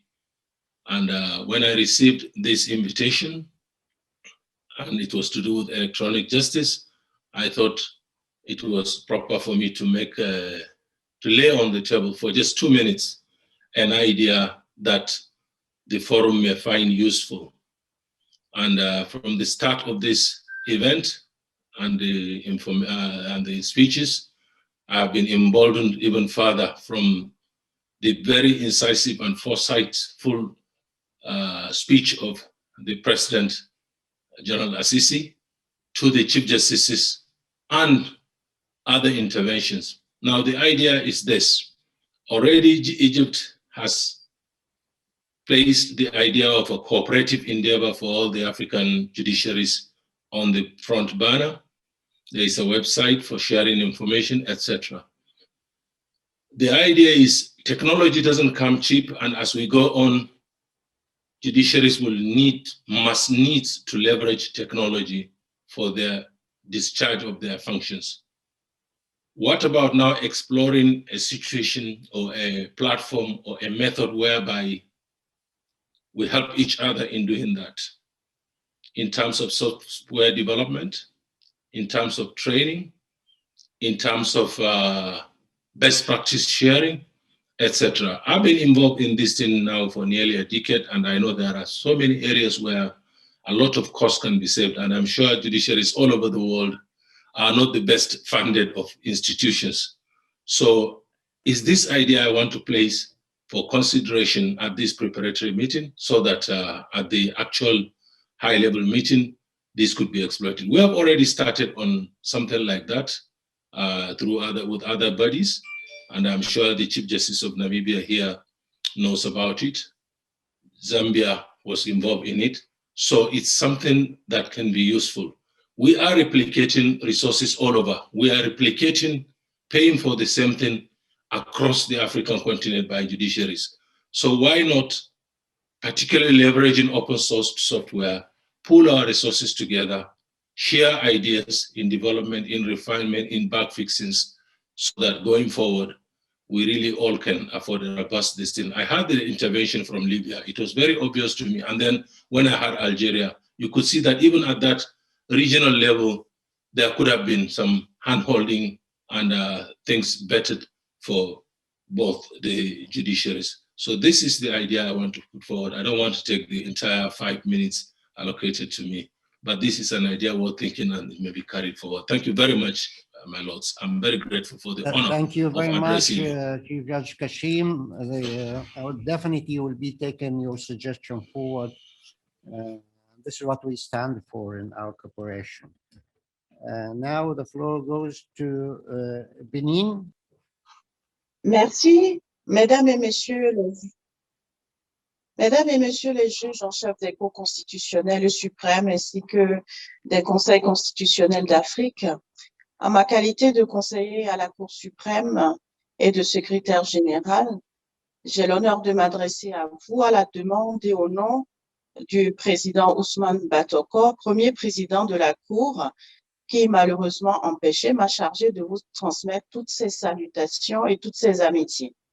Il adresse par ailleurs ses félicitations aux hautes autorités politiques et judiciaires de la République arabe d'Égypte pour la brillante organisation en visioconférence de cette réunion préparatoire sur le thème de la justice électronique en Afrique après la COVID-19, qui vient en prélude à la 5e rencontre de haut niveau des juges en chef des cours constitutionnels et suprêmes, ainsi que des conseils constitutionnels d'Afrique. Comme vous le savez, le Bénin a dû prendre dès le début de 2020 des mesures sanitaires en vue de riposter à la pandémie à la base du nouveau coronavirus. Et comme la plupart des États du monde, nous appliquons les gestes barrières et notamment nous faisons attention à la réglementation sur le rassemblement des personnes, accélérateur de la contamination. Ces mesures sanitaires sont contraignantes et posent la question de la généralisation du recours à l'électronique comme moyen d'assurer et maintenir dans ce contexte du Covid la continuité du service public de la justice. Je dirais deux petits mots simplement, deux axes qui ont été ceux de la Cour suprême aux juridictions de l'État en matière administrative et judiciaire, en évoquant le fait que nous avons dû amplifier l'opérationnalisation de la justice électronique au sein des animateurs de la maison justice, et puis la nécessaire organisation pour nous de la conception de la justice électronique dans ses rapports avec les justiciables, c'est-à-dire les usagers. Pour ce qui concerne la justice électronique au sein des animateurs de la juridiction, nous avons au sein de la Cour suprême mis en place un réseau intranet et organisé la correspondance électronique interne. Le réseau intranet est fonctionnel et il s'avérait nécessaire pour nous parce que dans le contexte de la plupart de nos magistrats, utiliser les documents, se les faire passer fréquemment constituait une source importante un vecteur important de propagation du coronavirus. Donc, nous sommes maintenant à un niveau où nous concevons un manuel de procédure pour le traitement dématérialisé des affaires dont la juridiction est saisie. Nous avons tous maintenant une adresse électronique et une formation spécifique se fait de temps en temps avec la plupart du personnel. Nous avons aussi mis en place, toujours dans ce domaine électronique, un projet de diffusion des audiences par réseau télévisuel interne. pour dispenser le public d'avoir l'obligation de se déplacer vers la cour pour assister aux audiences, parce que les occasions d'audience, comme vous le savez, sont des audiences où nous sommes beaucoup plus nombreux. Ce projet, parce que pour ce qui concerne la diffusion des audiences, c'est un projet, nous ne l'avons pas encore réalisé, mais nous estimons que c'est un élément nécessaire, surtout dans le contexte de la COVID. Et puis, le deuxième axe principal, la justice dans ses rapports avec les justiciables, le Bénin a adopté en 2020, par une loi du 23 avril 2020, portant modernisation de la justice, une mise en place de procédures dématérialisées avec la requête, l'assignation, la distribution des dossiers par voie électronique. Et donc, toutes les procédures peuvent désormais se faire, l'échange des observations et des pièces peuvent se faire par voie électronique. Donc, ce sont des éléments qui pour nous sont importants et qui vont conduire ensuite à adopter des arrêtés opérationnalisant cette situation-là. Et maintenant, au sein de la Cour suprême, nous travaillons à la mise en place des applications métiers, parce que le cheminement vers la dématérialisation des procédures appelle une révolution judiciaire de ce point de vue-là. Voilà, mesdames, messieurs, les membres des hautes juridictions, ces quelques éléments qui sont pour nous importants et qui nous permettent d'avancer vers une meilleure riposte contre la pandémie de la COVID-19. Je vous remercie pour votre aimable attention.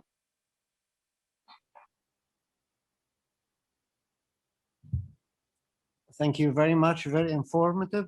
And now the floor goes to our good friend, the Chief Justice of Namibia.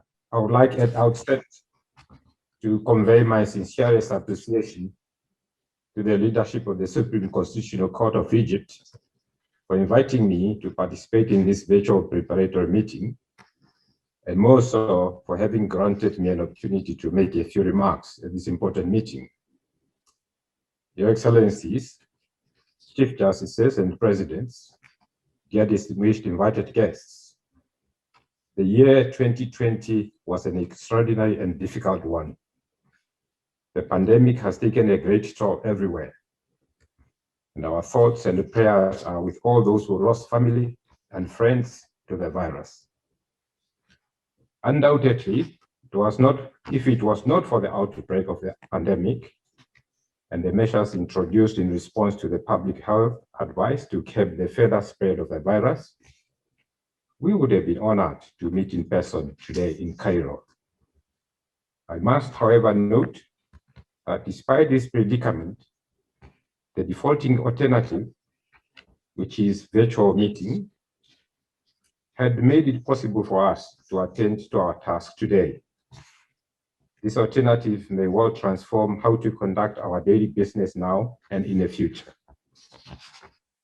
The COVID-19 pandemic has had a substantial impact on all aspects of the Namibian life, and more so on all our courts. Although keeping the administration of justice going during the pandemic has been challenging, the court services in Namibia did not stop at all. And in the process, we learned to adapt to the new reality. We quickly learned to innovate. Taking the cue from the measures introduced by the government to curb the further spread of the virus, the Namibian judiciary procured and supplied personal protective equipment material to all the courts in the country. These efforts helped to minimize the risk of court officials contracting the virus at work and to protect the public when at court premises. Our judiciary also introduced remote or virtual hearings. And in line with the constitutional requirement to a fair and public hearing, court proceedings were live streamed on the YouTube platform, and those court users who came to court were able to follow proceedings via visual and audio platforms in separate rooms of the court buildings. But before the onset of the pandemic, our judiciary had embarked on reforms that have introduced, amongst others, e-justice, which is well-running at the level of the High Court. To permanently entrench eventual hearings in our legal system, we are in the process of amending our court rules in order to bring them in line with the changing times and to formalize the ad hoc arrangements made in 2020. I must, however, add that full cognizance of the limitations of hearing of matters remotely, our courts, where circumstances demanded, still accommodated physical hearings, where the court users were present at court while fully complying with the measures introduced to curtail the spread of the virus. The judiciary further introduced a system where court officials across the country were divided in two teams to take turns in reporting for work, and in that way the courts kept their doors open to the public. This initiative was introduced to ensure that operational impact of the virus on the court's functioning was minimized. Your Excellencies, Chief Justices and Presidents, the Namibian judiciary has established a tradition where it hosts a ceremony to start its work, or the work of the courts at the beginning of each year.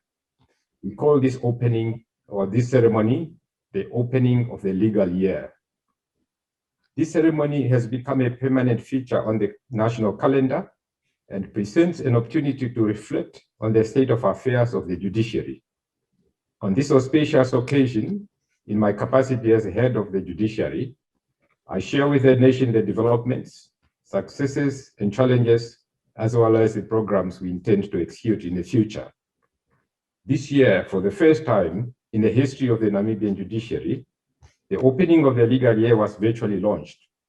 The virtual proceedings were streamed live on the official website of the Office of the Judiciary, as well as on the office's YouTube channel.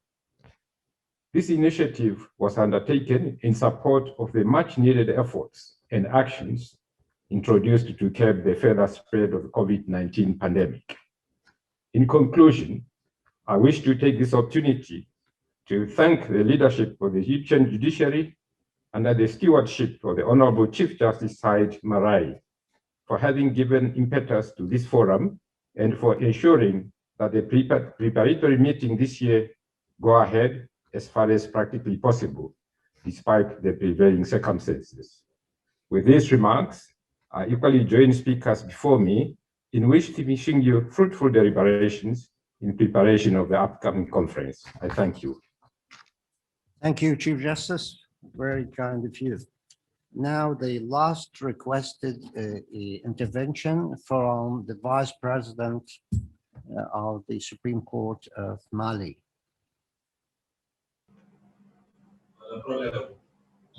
Allô? Allô, bonjour. Bonjour, chers collègues et collaborateurs, chers juges en chef, président des cours suprêmes constitutionnels africains. Tout d'abord, je tiens à remercier les autorités égyptiennes pour l'organisation et la tenue de cette conférence. Moi, je m'appelle Amessam, vice-président de la Cour suprême du Mali. Donc, j'ai l'honneur de participer à cette rencontre de haut niveau, en remplacement, bien sûr, de monsieur le président de la Cour suprême, empêché, mais qui me charge de vous adresser son salut fraternel. Comme vous le savez, la justice électronique est assez timide. Cela peut s'expliquer, bien sûr, par le fait que les acteurs de la justice et ses usagers avaient toujours eu la possibilité des rencontres physiques pour travailler. Mais également, cela est dû par la faiblesse des moyens numériques. Ça, il faut le souligner. Comme vous le savez, depuis fin 2019, la nécessité d'une justice électronique semble s'imposer à nous à cause de la maladie à coronavirus qui nous oblige au confinement à user d'outils de travail virtuel. Comme vous le savez, mon pays, le Mali, malgré ses faibles moyens, n'est pas resté en marche et a commencé à initier le travail virtuel par la justice électronique. comme vous le savez, avec la crise multidimensionnelle au Mali, depuis 2013, ajouté à celle-ci, celle de la Covid, le Mali, n'est-ce pas, a failli tomber dans le chaos.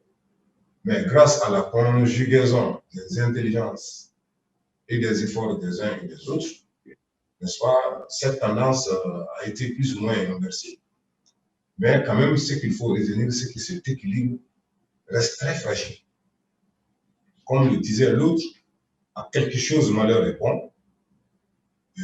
La question se pose de savoir maintenant si nous ne devons pas transformer cette situation malencontreuse en une opportunité de développer la justice électronique. C'est un grand point d'interrogation. Cela, bien sûr, pourrait rapprocher la justice des justiciables et amoindrir les coûts du procès.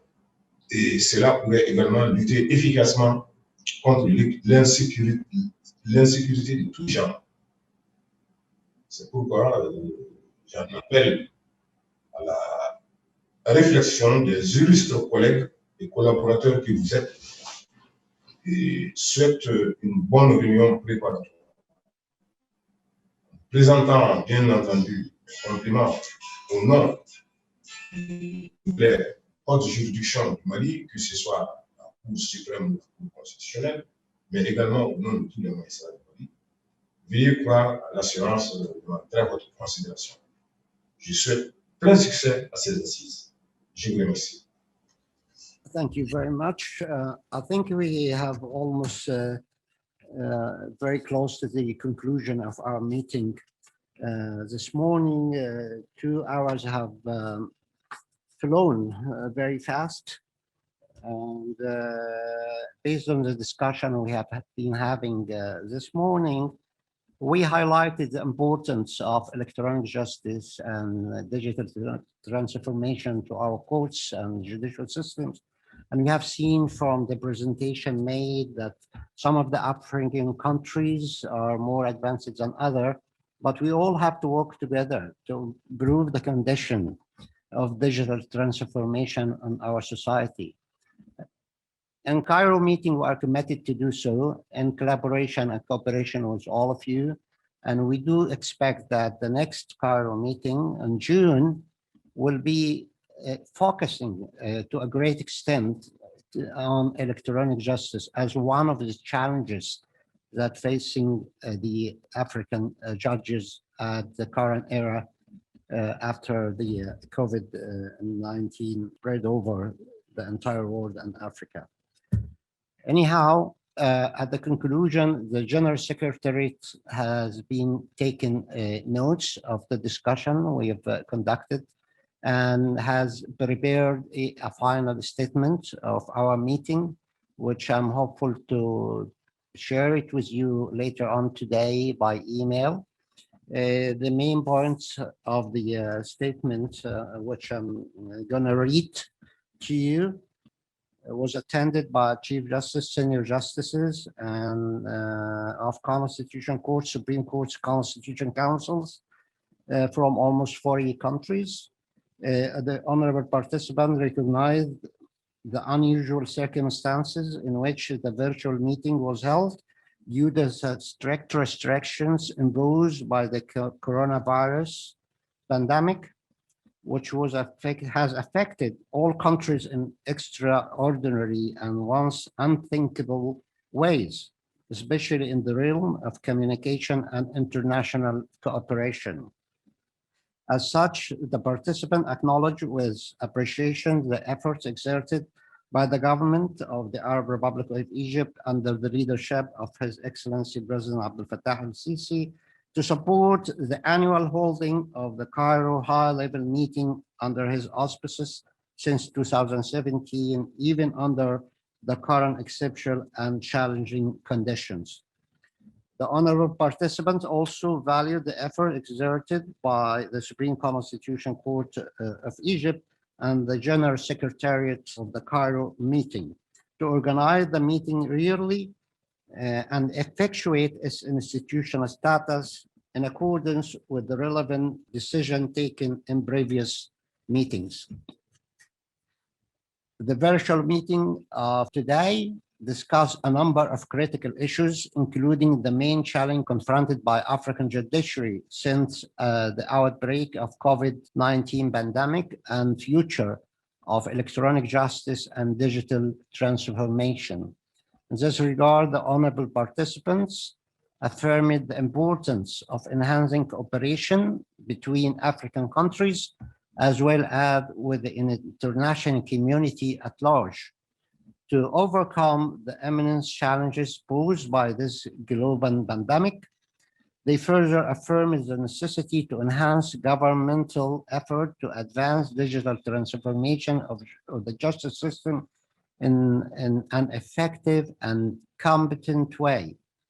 Consensus was achieved on the importance of including this issue as a priority topic in the agenda of the Cairo 5th high-level meeting when it is held in person later this year in Cairo. The participant also acknowledged the active role played by the African judges, women in achieving justice during the coronavirus pandemic, and their commitment to uphold the judicial tradition and values no matter what. The important issue of fighting terrorism was raised by the participants. They stressed on the crucial role African judiciary play in combating terrorism in all its forms to undermine their determined effect on the fundamental democratic principle of our societies and on the safety and security of our citizens. Finally, the participants welcome holding Cairo high-level meeting in Cairo in June 2021, provided that restriction on international travels are lifted. They delegated the General Secretariat of the Cairo meeting to take the necessary arrangement in that context. This is all what I have to say. So I hope to finalize the statement today. If you have any suggestion, please do forward to me by email. As of now, the General Secretariat will be working hard to make proper arrangements for our meeting in June. I hope restriction will be lifted by then, and all of you can travel and come and join us here in Cairo. We do thank you very much for taking time of your busy schedules and attending this virtual meeting. We'll continue being in touch with you, and we would always love to hear from you, whatever suggestion you might have at any time. Thank you, and God bless you all. Thank you too.